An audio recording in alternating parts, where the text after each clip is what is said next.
अस्सलाम वालेकुम रहमतुल्लाहि वबरकातुहू। आप देख रहे हैं टॉप 10 विद GNM और मैं हूं गुलाम नबी मदनी। दुनिया भर से आज की 10 बड़ी और इंतहाई अहम खबरें जिन पर आज हम बात कर रहे हैं। नाज़रीन किराम, आज 29 दिसंबर 2020 है और आज दिन है मंगल का। ये टॉप 10 विद GNM का दोपहर का बुलेटिन है। खबरों का सिलसिला शुरू कर लेते हैं। जो आज की पहली बड़ी खबर है ये नाज़रीन काम पाकिस्तान से है। ताज़ा तरीन रिपोर्ट सामने आ रही हैं कि सऊदी अरब के वज़ीर ख़ारजा फैसल बिन फरहान इंतहाई आला सतही हुकूमती वफ़द के हमरा आइंदा हफ्ते पाकिस्तान का दौरा कर रहे हैं, जहां पाकिस्तान के अंदर सऊदी अरब की जानिब से सरमायाकारी का ऐलान किया जाएगा और इसी तरह से पाकिस्तान के साथ अस्करी, सियासी, माशी ताल्लुकात के इस्तेहकाम पर बातचीत होगी। आप जानते हैं नाज़रीन काम भारत की जानिब से, इसराइल की जानिब से और मगरबी मीडिया की जानिब से पाकिस्तान और सऊदी अरब के दरमियान इख्तलाफात के हवाले से खबरें चलाई गई, लेकिन हकीकत यह है कि सऊदी अरब के किंग सलमान पाकिस्तान से करीबी राबते में हैं। इसी हवाले से वो अपने वज़ीर ख़ारजा को पाकिस्तान के दौरे पर पहुंचा रहे हैं, जो एक तरह से दोनों मुल्कों के ताल्लुकात में इजाफे का बायस बनेगा। साथ साथ नाज़रीन काम इत्तला सामने आ रही हैं कि भारतीय मीडिया CPEC के खिलाफ मुसलसल प्रोपेगेंडा कर रहा है। भारत के एक मीडिया नेटवर्क ने खबर दी है कि पाकिस्तान की फौज चाइना के एसेट को बचाने के लिए गवादर के इर्द गिर्द बाउंड्री वाल लगा रही है और साथ साथ ये भी दावा किया गया है कि चीन पाकिस्तान के अंदर CPEC मंसूबे के अंदर से बाहर निकल रहा है, जबकि चाइना की जानिब से कहा गया है कि झूठा दावा है, मनगढ़ंत दावा है। दूसरे फेज़ में पाकिस्तान के अंदर जो सनती शोबा है उसको लगाया जा रहा है और जदीद सनतों से पाकिस्तान की आवाम को रोज़गार मिलेगा। और साथ साथ नाज़रीन काम इत्तला सामने आ रही हैं कि पाकिस्तान की एक्सपोर्ट चाइना के लिए बढ़ती जा रही हैं। अब चाइना पाकिस्तानियों के लिए और पाकिस्तान की तिजारत के लिए नई मंडियां फराहम कर रहा है, जिससे वाज़ेह होता है कि पाकिस्तान और चीन के दरमियान ताल्लुकात अच्छे हैं। महज भारत को तकलीफ है, इसलिए वो पाकिस्तान के खिलाफ झूठा प्रोपेगेंडा कर रहा है। आगे बढ़े काम जो आज की दूसरी बड़ी खबर है ये पाकिस्तान और अफगानिस्तान के ताल्लुकात के हवाले से है। नाज़रीन काम ताज़ा रिपोर्ट सामने आ रही हैं कि पाकिस्तान अफगानिस्तान के साथ तिजारती ताल्लुकात मुस्तहकम करना चाहता है। इसी हवाले से आज पाकिस्तान के अंदर इंतहाई आला नौइयत का तिजारती इजलास भी हुआ है, जिसमें पाकिस्तान और अफगानिस्तान के हुक्काम ने बाहमी तिजारत को फ़रोग़ देने पर इत्तिफ़ाक़ किया है। पाकिस्तान की अफगानिस्तान के साथ तिजारत तकरीबन $1 अरब के लगभग है, जो किसी ज़माने में $3 अरब हुआ करती थी। लिहाजा ज़रूरी है कि पाकिस्तान अफगानिस्तान के साथ मज़ीद ताल्लुकात को मुस्तहकम करे। इसके अलावा नाज़रीन काम अफ़गान मीडिया दावा कर रहा है कि अफगानिस्तान ने गुज़श्ता 8 माह के दौरान ईरान से $1.2 बिलियन की अशिया इम्पोर्ट की हैं, जिससे वाज़ेह होता है कि ईरान एक बड़े तिजारती पार्टनर के तौर पर ताहाल अफगानिस्तान के अंदर मौजूद है, जबकि पाकिस्तान भी कोशिशें कर रहा है कि अफगानिस्तान के शहरियों को सहूलियात दी जाएं और साथ साथ वहाँ पर जितने तिजारती मौक़े हैं उनको मज़ीद अच्छे तरीके से उन्हें बढ़ाया जाए और अफगान शहरियों को पाकिस्तान के वीज़ों के लिए एक्सेस दी जाए। साथ साथ नाज़रीन काम इत्तला सामने आ रही हैं कि अशरफ गनी के खिलाफ तालिबान के हमलों में इजाफा हुआ है। अफगान तालिबान का दावा है कि गुज़श्ता 1.5 हफ्ते के दौरान तालिबान ने काबुल हुकूमत के 150 से ज़ायद जो काबुल फौजी हैं, पुलिस एहलकार हैं, उनको मारा है या उन्हें ज़ख्मी किया है। और साथ साथ इत्तला सामने आ रही हैं कि मुताद्दिद चेक पोस्टों पर भी कब्जा किया गया है। इसके अलावा नाज़रीन काम इत्तला सामने आ रही हैं कि अफगानिस्तान के अंदर निहत्ते शहरियों पर काबुल हुकूमत के हमलों का सिलसिला बढ़ता जा रहा है। गुज़श्ता 10 रोज़ के दौरान जो हमले हुए हैं उसमें 23 आम शहरी जाँ बहक हुए हैं, जबकि 70 से ज़ायद ज़ख्मी हुए हैं। अफगान तालिबान के ज़राए इब्लाग दावा कर रहे हैं कि काबुल हुकूमत चुन चुन कर अपने मुखालिफिन को, सहाफ़ियों को रास्ते से हटा रही है। आगे बढ़े काम जो आज की तीसरी बड़ी खबर है ये नाज़रीन काम मकबूजा कश्मीर से है। ताज़ा रिपोर्ट सामने आ रही हैं कि मकबूजा कश्मीर के अंदर BJP दहशतगर्द जमात मुसलसल असर रसूख बढ़ा रही है और डिस्ट्रिक्ट डेवलपमेंट काउंसिल के नाम से जाली इलेक्शन करवा के, फ्रॉड करवा के अपना सियासी असर रसूख मुस्तहकम करना चाहती है।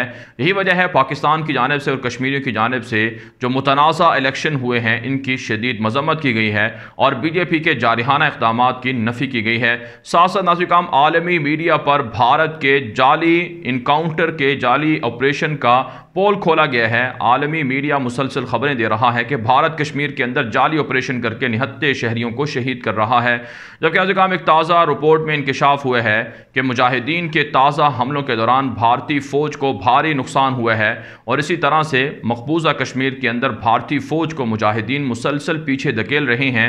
जबकि आज काम इत्तलात ये भी सामने आ रही हैं कि कश्मीर के अंदर ताहाल जो 4G इंटरनेट है वो बंद है, जिसकी वजह से तलबा और दीगर जो वहाँ पर जो काम करने वाली कंपनियाँ हैं उनको मुश्किलात का सामना करना पड़ रहा है। आगे बढ़े नाज़रीन, जो आज की चौथी बड़ी खबर है ये नाज़रीन भारत से है। भारत के अंदर किसानों का एहतजाज जारी है। पुरतशद्दुद एहतजाज के अंदर अब किसानों ने अपनी स्ट्रेटजी तब्दील कर ली है। नाज़रीन गुज़श्ता एक हफ्ते के दौरान किसानों की जानिब से 1600 से ज़ायद जो मोबाइल टावर्स हैं उनको जलाया गया है। इसमें मुकेश अंबानी की कंपनी ज़्यादातर शामिल है, उनको सबसे ज़्यादा नुकसान पहुँचाया गया है। मवासलाती निज़ाम को किसानों ने दरहम बरहम करना शुरू कर दिया है, जिससे भारतीय फ़ौज भी मुतासर हो रही है।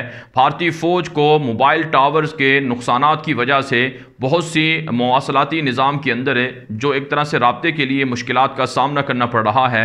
किसानों ने कहा है कि उन्होंने अपने प्लान 2 को शुरू कर दिया है। अब मोदी या इख्तिदार में रहेगा या फिर काले कवानीन को ख़त्म किया जाएगा। अगर मोदी ने काले कवानीन को ख़त्म ना किया तो फिर दिल्ली के अंदर और दीगर रियासतों के अंदर भी मवासलाती निज़ाम को दरहम बरहम कर दिया जाएगा, उन्हें जलाया जाएगा। जबकि आज कामिताज सामने आ रही हैं कि मोदी दहशतगर्द के ज़ालिमाना इक़दामात की वजह से एक और किसान ने खुदकुशी कर ली है, जिसके बाद कहा जाता है कि 125 से ज़ायद किसान अब तक खुदकुशियां कर चुके हैं, जिन पर भारी कर्जे हैं और इसी तरह से मुतनाज़ा कवानीन की वजह से, मुतनाज़ा इक़दामात की वजह से वो परेशान थे। साथ साथ नाज़रीन कामिताज सामने आ रही हैं कि दिल्ली के अंदर एक और बड़ा स्टेज तैयार कर लिया है किसानों ने, जहाँ पर किसानों की जानिब से कहा जा रहा है कि अब बड़े बड़े रहनुमा उनके साथ शामिल होंगे और बाकायदा यहाँ पर तकारीर होंगी और लोगों का जोश व जज्बा बरकरार रखा जाएगा।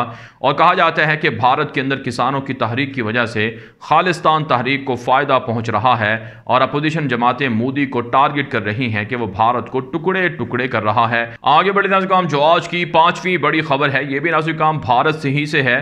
ताज़ा रिपोर्ट सामने आ रही है कि भारत के अंदर मुसलमानों के खिलाफ लव जिहाद के नाम से मुतनाज़ा कवानीन बनाए गए थे, जिसमें रियासत यूपी उत्तर प्रदेश सबसे सरे फहरिस्त है।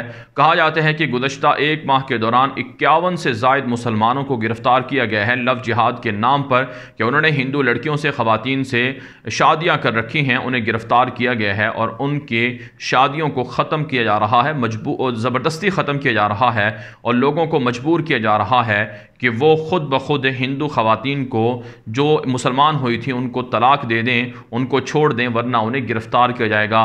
नाज़रीन इसी तरह से मध्य प्रदेश और दीगर रियासतों में भी मुतनाज़ा कवानीन लाए जा रहे हैं और आलमी मीडिया बिलखुसूस द गार्डियन के अंदर रिपोर्ट छपी है कि मुसलमानों को डराने धमकाने के लिए मोदी दहशतगर्द की हुकूमत लव जिहाद का सहारा ले रही है। ऐसे में नाज़रीन भारतीय मुसलमानों पर लाजिम है कि वह मोदी की हुकूमत का तख्ता उलटने के लिए कोशिश करें, मुत्तहिद हो जाएं, क्योंकि मोदी जब तक इक़्तिदार में रहेगा भारत के अंदर मुसलमानों के खिलाफ इस तरह के मुतनाज़ा कवानीन बनते रहेंगे, मुसलमानों को टारगेट किया जाता रहेगा। आगे बढ़े नाज़रीन, जो आज की छठी बड़ी खबर है ये सऊदी अरब से है।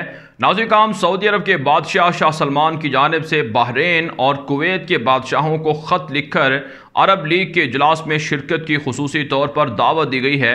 कहा जाता है कि 5 जनवरी को अरब लीग का सालाना इजलास शुरू होने जा रहा है, जिसमें गल्फ़ ममालिक के बाहमी ताल्लुकात पर डिस्कशन होगी और कतर के साथ ताल्लुकात बहाली पर गौर व फिक्र किया जाएगा और कतर के साथ ताल्लुकात बहाल हो सकते हैं। इसके अलावा नाज़रीन इत्तलात सामने आ रही हैं कि सऊदी अरब के बैरून ममालिक के अंदर जो एसेट हैं उनमें इजाफा हुआ है। 2.3% इजाफे के बाद सऊदी अरब के बैरून ममालिक के अंदर जो रिजर्व एसेट हैं उनकी मालियत तकरीबन 1.71 खरब रियाल बन चुकी है। एक माह के दौरान 38 अरब जो रियाल हैं उनका इजाफा हुआ है।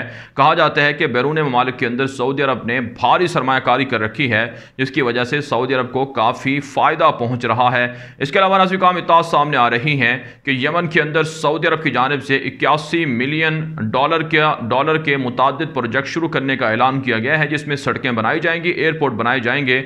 जबकि सऊदी इत्तिहाद ने दावा किया है कि यमन के अंदर 1300 से ज़ायद जो IED धमाका खेज मवाद बिछाया गया था उन्हें साफ़ किया गया है और हुसियों के साथ सऊदी अरब की झड़पें जारी हैं, जिसकी वजह से दोनों तरफ से भारी नुकसान हो रहा है। अवाम ने कहा है, यमनी अवाम का मुतालबा है कि हुसियों और सऊदी अरब के दरमियान जंग को बंद होना चाहिए और यमन की हुकूमत को यहाँ बैठ कर हुकूमत करनी चाहिए ताकि लोगों को रिलीफ मिल सके। आगे बढ़े नाज़रीन, जो आज की 7वीं बड़ी खबर है ये नाज़रीन इसराइल से है। ताज़ा रिपोर्ट सामने आ रही हैं कि इसराइल और मराकश के दरमियान दरमियान ताल्लुकात बढ़ते जा रहे हैं। मराकश और इसराइल के दरमियान ताज़ा जो माहिदे हो रहे हैं उसमें इसराइल की जानिब से मराकश के अंदर, मोरक्को के अंदर सरमायाकारी की जाएगी और जदीद फैक्ट्रियाँ और इसी तरह से जदीद जो वहाँ पर जो कंपनियाँ हैं वो लगाई जाएंगी, उनके अंदर इन्वेस्टमेंट की जाएगी। कहा जाता है कि अफ्रीका के अरब ममालिक के और इसी तरह से दीगर मुल्क के मुसलसल राबता करके इसराइल के साथ वहाँ के अंदर बदअमनी को हवा दे रहे हैं। साथ साथ नाज़रीन काम इत्तला सामने आ रही हैं कि इसराइल के मशहूर अखबार ने दावा किया है कि यमन की जानिब से जो हूसियों की जानिब से हूसियों के खिलाफ इसराइल ने हमला करने की धमकियाँ दी थी कि इसराइल हमला कर सकता है यमन के अंदर। ऐसे में नाज़रीन काम हूसियों की जानिब से कहा गया है कि अगर ज़ायोनिस्ट तंजीमों ने, सहयूनियों ने हमला किया यमन के अंदर तो फिर उनके खिलाफ खौफनाक कार्रवाइयाँ होंगी। साथ साथ नाज़रीन काम इत्तला सामने आ रही हैं कि फ़लस्तीन की दहशतगर्द फ़ौज ने मज़ीद 3 फ़लस्तीनी तलबा को गिरफ़्तार कर लिया है और मुसलसल इसराइल के मुसलमानों के खिलाफ जो इक़दामात हैं वो बढ़ते जा रहे हैं। इसके अलावा नाज़रीन काम रिपोर्ट सामने आ रही है कि मुत्तहिदा अरब इमारात और इसराइल के दरमियान भी राब्तों में इजाफा हो रहा है, जिसकी वजह से फ़लस्तीन के अंदर जो समाजी तंजीमें हैं, जो वहाँ पर काम करने वाली, जो फ़लस्तीनियों के हक़ में इंसानी हकूक़ के लिए काम करती हैं और फलाही मनसूबे शुरू किए हुए हैं, अक़वाम मुत्तहिदा की जानिब से एक तंजीम बनाई गई थी, उसको टारगेट किया जा रहा है, जिससे वाज़ेह होता है कि अरब रियासतें फ़लस्तीनियों के खिलाफ इसराइल का साथ दे रही हैं। आगे बढ़े नाज़रीन काम, जो आज की 8वीं बड़ी खबर है, ये नाज़रीन काम शाम के मामलात के हवाले से है। एक ताज़ा रिपोर्ट में दावा किया जा रहा है कि शाम के अंदर तुर्की की फ़ौजों को बशार अल असद और रूसी फ़ौजें पीछे धकेल रही हैं, जिसकी वजह से मुतअद्दिद इलाके तुर्क फ़ौजों से खाली करा लिए गए हैं। जबकि तुर्की की जानिब से दावा किया गया है कि ऐसी कोई भी खबर दुरुस्त नहीं है, बल्कि तुर्की वहाँ पर खुद बागियों के खिलाफ हमले कर रही है। साथ साथ नाज़रीन काम इत्तला सामने आ रही हैं कि पुतिन और नेतन्याहू के दरमियान राब्ता हुआ है, शाम के मामले पर डिस्कशन हुई है। आप जानते हैं मुसलसल इसराइली फ़िज़ाइया हमले करके शाम के अंदर असर रसूख फड़ा रही है और वहाँ पर निहत्ते शामियों को कत्ल कर रही है। इसके अलावा नाज़रीन काम इत्तला सामने आ रही हैं कि शाम के अंदर जो आम शहरी हैं शामी, उन्होंने अमरीकी काफ़िलों पर पत्थरों से हमला किया है, जिसकी वजह से अमरीकी गाड़ियों को नुकसान पहुंचा है। शामी अवाम मुतालबा करती है कि गैर मुल्की फ़ौजों को यहाँ से निकल जाना चाहिए और बशार अल असद की हिमायत से दस्तबरदार होना चाहिए। इसके अलावा नाज़रीन काम, इराक़ के अंदर भी अमरीकी फ़ौजी काफ़िले को एक बम धमाके के ज़रिए से टारगेट किया गया है। कहा जाता है कि इराक़ के अंदर अमरीकी फ़ौजी अहदाफ को टारगेट करने के लिए ईरान की जानिब से धमकियाँ मिली हैं और अब वहाँ पर फ़ौजें हाई अलर्ट हैं। आगे बढ़े नाज़रीन काम, जो आज की 9वीं बड़ी खबर है, ये नाज़रीन काम रूस से है। ताज़ा तरीन रिपोर्ट सामने आ रही है कि रूस के अंदर पुतिन की जानिब से मुखालिफिन के खिलाफ इक़दामात किए जा रहे हैं। मुखालिफिन के खिलाफ सियासी मुकदमात कायम करके उन्हें सज़ाएँ देने पर गौर व फिक्र हो रहा है। और अब नाज़रीन काम, एक मशहूर किरदार थे अपोजिशन के, जो पुतिन के मुखालिफ थे, नावल्नी नाम था उनका, उनको पहले जहर दिया गया, जिन्हें जर्मनी मुंतकिल किया गया। वहाँ पर अब वो इलाज के बाद रह रहे हैं, मुकीम हैं। उन्हें वापस से बुलाने का मुतालबा किया जा रहा है रूसी हुकूमत की जानिब से कि या तो वो वापस आएँ और जेल का सामना करें, वरना उनकी नेशनैलिटी छीन ली जाएगी। इसके अलावा नाज़रीन काम इत्तला सामने आ रही हैं कि रूस के पड़ोसी मुल्क के चेचनिया के अंदर जो पुलिस एहलकार हैं उनके खिलाफ चाकुओं से हमले हो रहे हैं, क्योंकि पुलिस एहलकार अमूमन लोगों के जो मजहबी जज्बात हैं उनको मजरू कर रहे हैं। आगे बढ़े नाज़रीन काम, जो आज की 10वीं बड़ी खबर है, ये अमेरिका से है। नाज़रीन काम, अमेरिकी सदर डोनाल्ड ट्रंप की जानिब से $720 अरब के डिफेंस बजट को वीटो किया गया था, जिसके खिलाफ कांग्रेस के अंदर वोटिंग हुई है और कांग्रेस की जानिब से कहा गया है कि अमेरिका की तारीख में पहली मरतबा ऐसा हुआ है कि डिफेंस के बजट को किसी अमेरिकी सदर ने वीटो किया है। हालांकि इससे अमेरिकी अहदाफ के लिए बजट रखा गया था, अमेरिकी अहदाफ को मजबूत किया जाना था, लेकिन फिर भी इसको वीटो कर दिया गया है। लिहाजा अब कांग्रेस के अंदर, सेनेट के अंदर वोटिंग के जरिए से अमेरिकी सदर डोनाल्ड ट्रंप की वीटो का जो फैसला था उसे मुअत्तल किया गया है। साथ साथ नाज़रीन काम, वेनेजुएला से खबर यह है कि सियासी कशीदगी बढ़ती जा रही है और वहाँ के जो सदर हैं मादुरो और अपोजिशन के जो लोग हैं उनके दरमियान इख्तलाफात इस कदर शदीद हो चुके हैं कि अब उन्होंने कहा है कि वो किसी भी सूरत, मादुरो ने कहा है कि अपोजिशन के मुतालबात दुरुस्त नहीं हैं, वो खाना जंगी चाहते हैं, बैरूनी मफादात को पूरा कर रहे हैं, लिहाजा उनके मुतालबात नहीं माने जाएंगे।